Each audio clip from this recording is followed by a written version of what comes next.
Hello students. मैं doctor प्रशांत खरे बहुत दिनों के बाद फिर आप लोगों के बीच में आ रहा हूँ आप लोगों के डिमांड पर। और आज एक छोटा सा टॉपिक मैं आप लोगों के साथ डिस्कशन करना चाहता हूँ। और ये टॉपिक है रिज़र्व बैंक ऑफ इंडिया से रिलेटेड। और बहुत सारे यूनिवर्सिटीज़ में रिज़र्व बैंक ऑफ इंडिया से रिलेटेड टॉपिक्स है। और मैं फ़िलहाल कुल्हान यूनिवर्सिटी में हूँ। तो आज देखते हैं रिज़र्व बैंक ऑफ इंडिया से रिलेटेड कुछ टॉपिक्स पर डिस्कशन। जैसे रिज़र्व बैंक ऑफ इंडिया की जब आप बात करते हैं तो सबसे पहले रिज़र्व बैंक ऑफ इंडिया को जानने से पहले आपको ये देखना होता है कि रिज़र्व बैंक ऑफ इंडिया का फाइनेंशियल ईयर क्या होता है।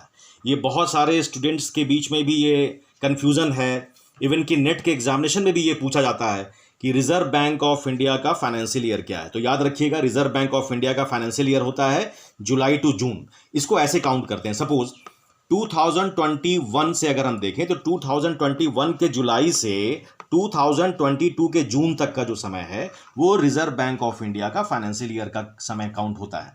और reserve bank of India annual report कब सबमिट करती है, तो याद रखें, reserve bank of India annual report हमेशा अगस्त के अंतिम सप्ताह में सबमिट करती है।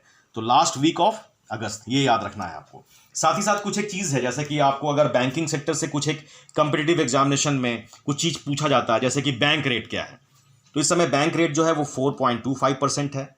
MSF क्या है, मार्जिनल स्टैंडिंग फैसिलिटी, 4.25% है। यानी बैंक जब सिर्फ 1 नाइट के लिए लोन लेती है रिजर्व बैंक ऑफ इंडिया से तो उसको बोलते हैं MSF, वो है 4.25%। फिर है रेपो रेट, रेपो रेट क्या है, तो वो है 4%। फिर है रिवर्स रेपो रेट, वो है 3.35%। स्टूडेंट्स ये बात बिल्कुल ध्यान में रखना है कि रिवर्स रेपो रेट से हमेशा कम होता है। उसके बाद है CRR, कैश रिजर्व रेशियो, ये है 4%। SLR यानी स्टैट्यूटरी लिक्विडिटी रेशियो, ये है 18%। अब बात करते हैं reserve bank of India credit control कैसे करती है, शाख नियंत्रण कैसे करती है।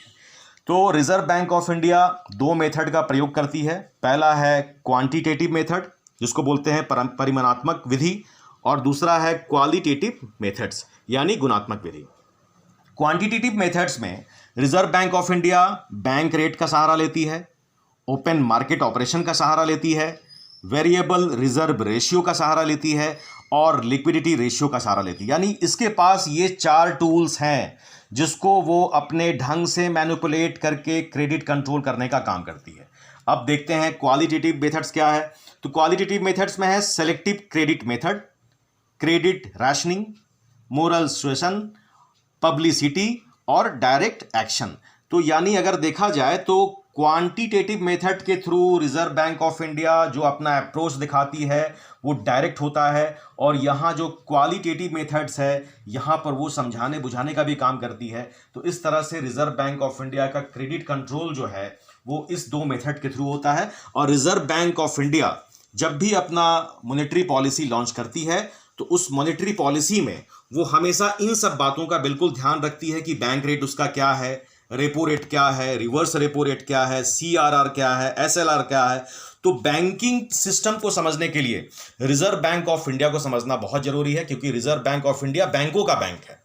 और किसी भी कंट्री में मॉनेटरी पॉलिसी जब चलती है और सही मायने में चलती है, इकोनॉमिक स्टेबिलिटी होगी, इकोनॉमिक डेवलपमेंट होगा, एम्प्लॉयमेंट सही होगा, सब कुछ सही होता है। तो अगर आपकी मॉनेटरी पॉलिसी अच्छी है तो कोई भी कंट्री का इकोनॉमिक डेवलपमेंट बिल्कुल सही रास्ते पर जाएगा।